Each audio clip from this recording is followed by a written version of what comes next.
Alright, I just want a disclaimer out here and stop with all this bullcrap. Books are not the best place to learn new things from. Books are not the best place to get an education from. And here's why.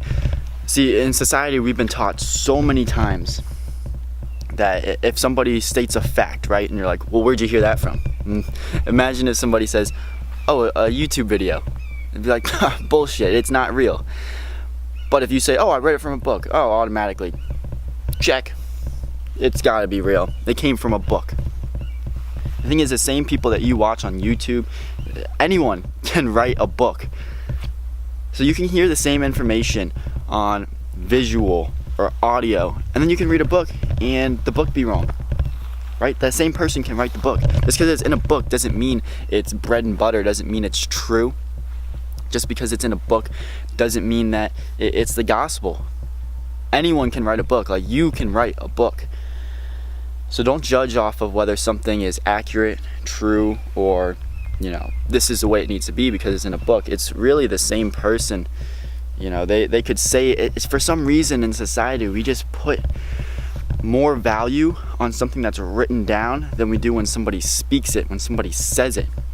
But when somebody speaks it and says it, it's more, I think, valuable, right? You can hear the tone behind their voice. You can see the congruence in their body if they really mean it. You can tell they can correct themselves if they make an error, which I guess they could in a book too, right? Or if society changes, you know, they can quickly upload a new video or change their thought and quickly change that.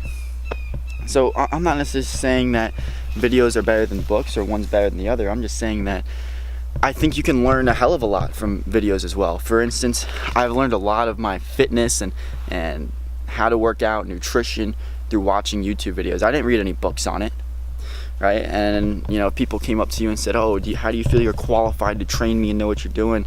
You know, you haven't read any books on fitness, and it's just not true. It's because I've learned a lot through watching YouTube videos. I think it's a really good place to learn, and it's your decision.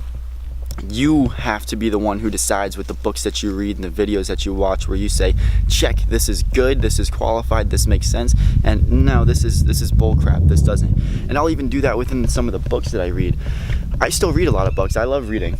I'm just saying it's not the gospel. It's not the end-all be-all. So, for instance, if you're reading a book, it's okay to not agree with all of it. There's some parts where I'll be like, oh yeah, I agree with, check, that's right. And other parts will be like, X. Who's the deciding factor? You need to be the deciding factor. You need to be the person who watches the YouTube videos or listens to an Audible or reads a magazine, whatever it is, and decides and says, this is garbage, this doesn't make sense. Whoever wrote this doesn't know what they're talking about. And you need to be the person who says, oh, you know what, this might make sense. And the best way to do that is, one, trust your intuition, and two, actually try that shit out. Try it out for yourself, because what might work for somebody else might not work for you. Peace. Alright, bottles on me, long as someone drink it, never drop the ball.